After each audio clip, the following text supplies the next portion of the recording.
Hello, and welcome to Author's Purpose and Perspective Reteach. Your learning target today: I can determine an author's purpose or perspective in a text by analyzing how the author distinguishes his or her position from that of others. Let's get started. Examining the purpose and perspective behind a person's actions and opinions can help you better understand where that person is coming from. In writing, there are 5 main reasons why authors write informational text. Now, because you are in middle school, I have changed it. In elementary school, you might have seen it written as pied. However, this year I'd like you to think about it as I peed.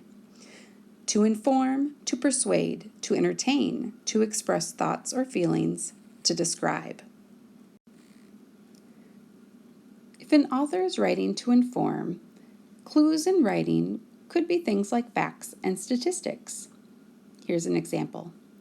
The gypsy moth is one of the most destructive forest pests in North America.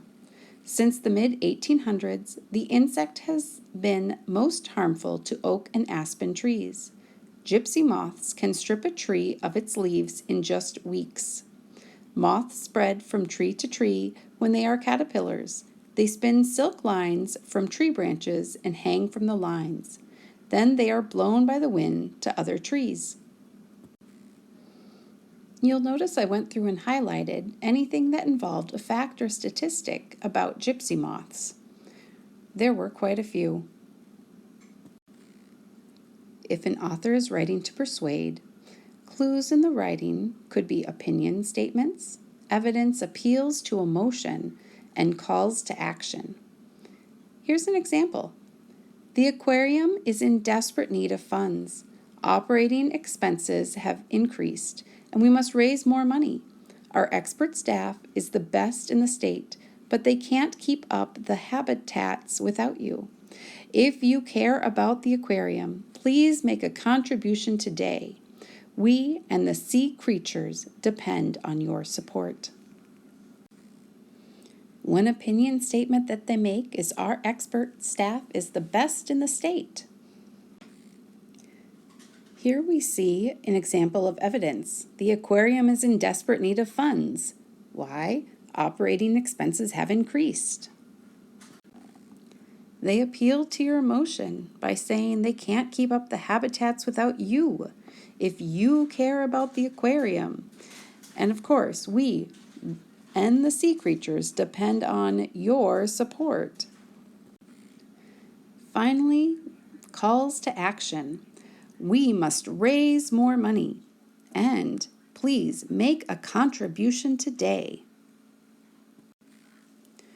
When an author writes to entertain, there are clues in the writing, such as amusing situations or characters and humorous details. For example, Maggie struggled to reel the fish into the boat. As she did, her foot slipped and she landed on the boat's floor. The fish flapped wildly in her face as she lay on her back, swiping at it.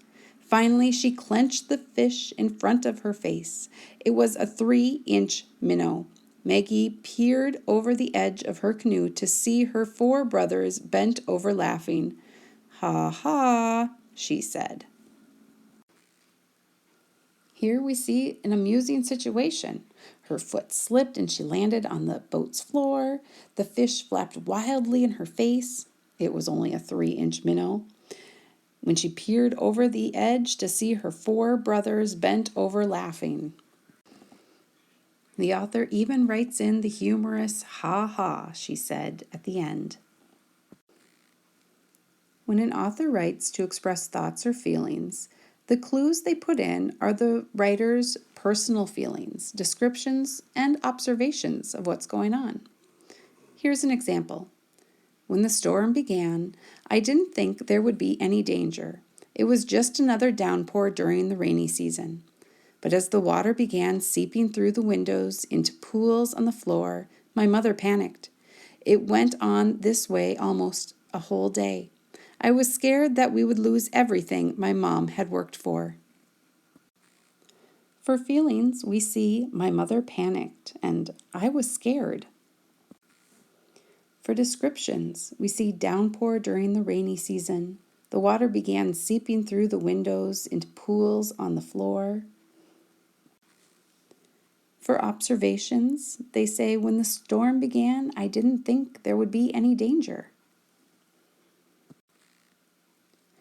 Finally, to describe. When authors write to describe, they talk about the way an object looks, tastes, smells, feels, hears, or what it does. For example, chocolate cake is usually eaten for dessert. It is dark brown with chocolate icing.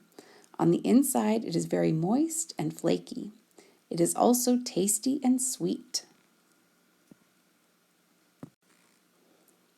Here we can tell what the chocolate cake looks like. It is dark brown with chocolate icing. It tastes tasty and sweet. How does it feel? Moist and flaky. Finally, what it does? Usually eaten for dessert.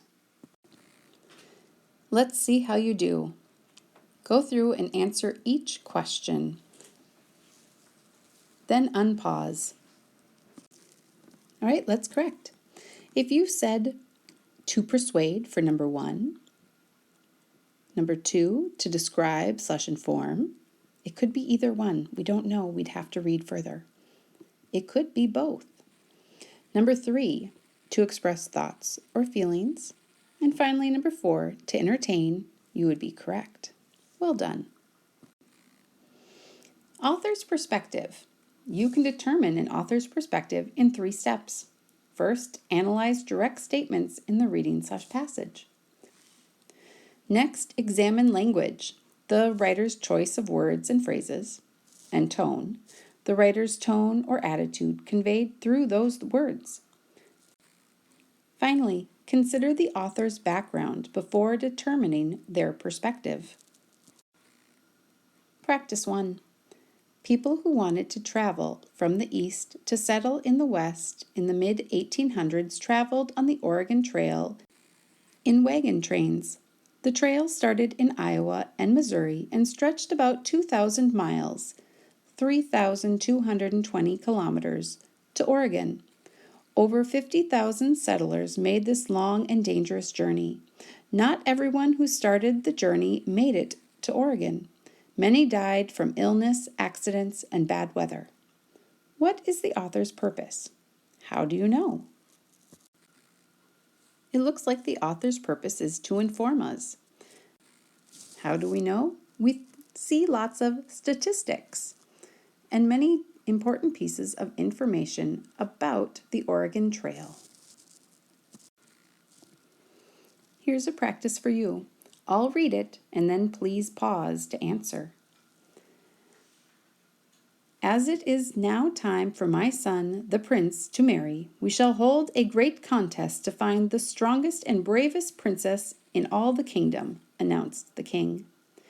Prince Harold sighed. He didn't care who won the contest. He didn't want to get married. He wanted to train unicorns. What is the author's purpose? How do you know? Please pause here.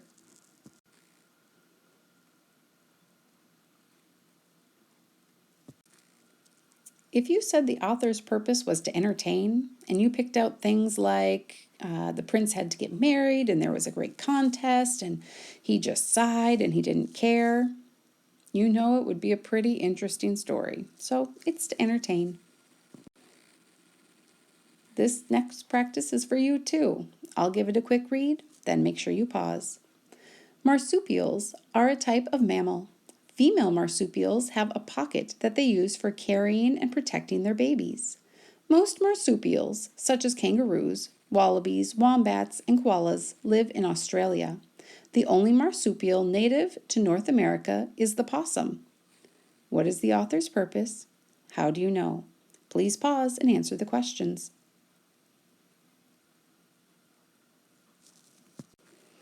If you said this is to inform, you would be correct.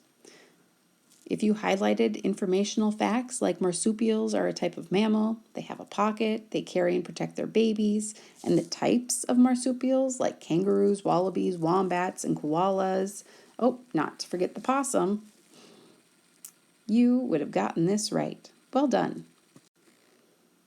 Last quick practice. I know you are super busy, but can you please help me with the math homework today? You are so good at math, and I'm really having trouble. Plus, if you help me today, I will help you with your book report next week. Also, my mom made these totally yummy cookies today, and we can have some while we are working. What is the author's purpose? How do you know? Please pause here.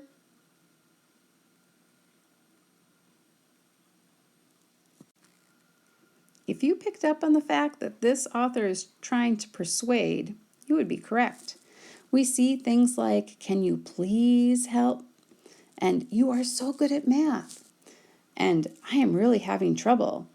If you help me, I will help you. And of course, the best line ever, my mom made cookies and we can have some while we are working. All right, now it's your turn. Go through and read the article, highlight as you go along, answer the questions at the bottom. Unpause when you're done. Great, let's correct. Here's some of the highlighting for you. Go through and see if we highlighted the same things. Finally, if you answered B, to inform readers of the unusual breeding behaviors of male and female emperor penguins, you would be correct. Let's move on.